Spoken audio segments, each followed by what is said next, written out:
6:19 में लिखा है, वो हमारी जान का ऐसा लंगर है जो साबित और कायम रहता है और पर्दा के अंदर तक भी पहुंचता है, जहां यीशु हमेशा के लिए मल्कीसेदक के तौर पर सरदार कायम बनकर हमारी खातिर पेशरू के तौर पर दाखिल हुआ है। सब बोलो आमीन, आमीन, आमीन, हालेलुया।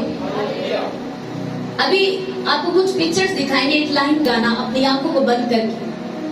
जान का लंगर मेरा इब्ने यहोवा खुदा, सब अपने हाथों को उठा के कहो, जान का लंगर मेरा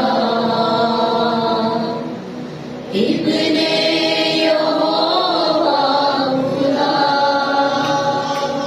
कई बार आपको लगता है ये लंगर शायद खाने की बात, बेशक यीशु मसीह हमारी जानों के लिए अगर रोटी समझ जाए इसको, तो वो जिंदगी की रोटी भी हमारे लिए, लेकिन यहाँ जो लफ्ज लंगर लिखे हैं वो क्या है? हालेलुया। वो हमारी जान का ऐसा लंगर है जो साबित और कायम रहता है। आप कायम रहे ना रहे, वो ऐसा लंगर है जो साबित और कायम रहता है।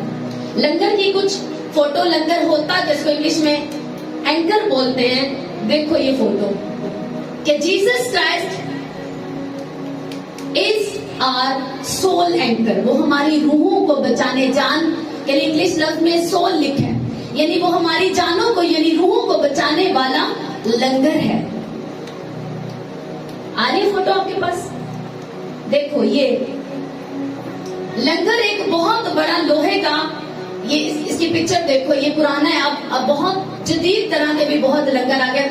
लोहे का एक बहुत बड़ा पुरसे की तरह होता है जिसकी दो इस तरह से नोक निकली होती हैं। जब जहाज खड़ा करना होता है समंदर में या उसको सपोर्ट के लिए, तो इसको जंजीर मोटे संगल के साथ उसको नीचे की तरफ छोड़ा जाता है और फिर किसी चट्टान के साथ या ऐसी जगह पर जहां पर ये फंस जाता है और जहाज को सपोर्ट देता है, खड़ा रहता है।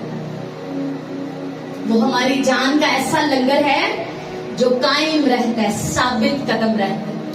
अब लंगर जब वहां पर फंस जाता है, ग्रिप बनाता है, तो जहाज सेव है। हालेलुया। नेक्स्ट दूसरी पिक्चर्स भी दिखाओ। ये देखो जहाज बीच में, लंगर जो है वो एक चट्टान के साथ उस फंस के है, उसकी ग्रिप उसने कर ली है ताकि जहाज जो है वो खड़ा रह सके। दोनों पिक्चर एक साथ। हाँ ये देखो पीछे वाली, ये देखो। अब बीच में जो कनेक्शन है लंगर का और जहाज का, वो क्या है? वो संगल, वो जंजीर जिसे एंकर चेन बोलते हैं। अगर ये बीच में से ये जंजीर, ये चेन तोड़ दी जाए, तो एंकर मौजूद है, उसमें पावर उतनी ही है जहाज को सपोर्ट देने की, पर बीच में से कनेक्शन क्या है? टूट चुके हैं। अब जहाज जिधर मर्जी जाए वो सेफ नहीं है। अगर आपका कनेक्शन, आपकी आईज जीसस क्राइस्ट के ऊपर फिक्स नहीं है, आपका ईमान यीशु मसीह पर पूरा नहीं है, आपकी निगाहें यीशु पर नहीं लगी, आपका फेथ यीशु मसीह पर नहीं, और आपका रिश्ता, सबसे बड़ी बात, आपका रिश्ता यीशु मसीह के साथ नहीं, एंकर के होते हुए भी आप महफूज नहीं। ये बीच की जो चेन है, ये एक राब्ता, एक कनेक्शन है, एक रिलेशन है। एंकर और जहाज के बीच में ये ताल्लुक है जो सेव करता है जहाज को। कितनों को समझ आ रही? अगर यीशु मसीह को आपने एक्सेप्ट नहीं किया अपना शख्सी निजात दहिंदा, आपकी जिंदगी का मालिक और खालिक, अपना बादशाह नहीं माना। बादशाह मानने का मतलब वो नहीं कि हाँ जी बादशाह ठीक है, बादशाह मतलब वो मेरी ख्वाहिशात का मालिक है, बादशाह, मैं अपनी मर्जी नहीं कर सकता। एक क्रिश्चियन की अपनी कोई मर्जी नहीं है, क्योंकि वो खरीदा हुआ।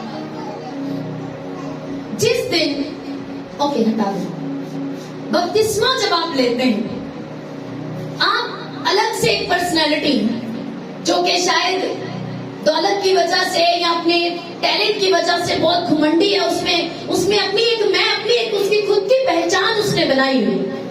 लेकिन जिस दिन वो तौबा करके बपतिस्मा लेता है, उसकी अपनी मैं, अपनी जो खुद की पर्सनैलिटी है, जो उसकी अपनी एक मैं है, जो अपनी एक उसकी प्राउड है, कुछ भी है, जो उसका अपना आप है, जो उसकी मैं थी, वो बपतिस्मा लेते ही वो मर जाती। और फिर जब आप बाहर निकलते हैं तो किस रूप में जी उठते हैं? मसीह के बदन के अज़ा के रूप में। अब आपकी अपनी पहचान मर चुकी है और अब आप मसीह के बदन के अज़ा हैं। आप उसका मुंह हो सकते हैं, हाथ हो सकते हैं, पांव हो सकते हैं। हालेलुया।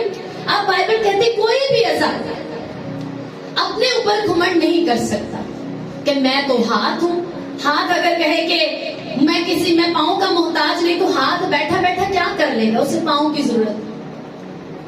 यानी कि अब खुदावन ने हमें अपने खुद मुख्तारी में, यानी कि घुमंड नहीं रह गया कि हम अपने अंदर मैं रखें कि मैं भी कोई चीज हूं, मैं मर गया हूं और मसीह मुझ में जिंदा है। पौलुस कहता है, वो इसीलिए कहता जिस दिन तुम बपतिस्मा लेते हो, तुम्हारी अपनी मैं और तुम्हारी अपनी शख्सी पर्सनैलिटी मर जाती है, और जब तुम बाहर आते हो तो तुम मसीह के एक अज़ा के रूप में, कलीसिया का एक रुकन के रूप में, मसीह के बदन का एक अंग के रूप में बाहर आते हो। और अब तुम अपने नहीं, अब कीमत से खरीद दिए गए हो। अब तुम मसीह के बदन का एक हिस्सा बन गए हो। अब जरूरी है कि तुम मसीह को जला दो। कितनों को समझ आ रही? हालेलुया। जीसस क्राइस्ट कितना जरूरी और इम्पोर्टेंट है आपकी लाइफ के लिए।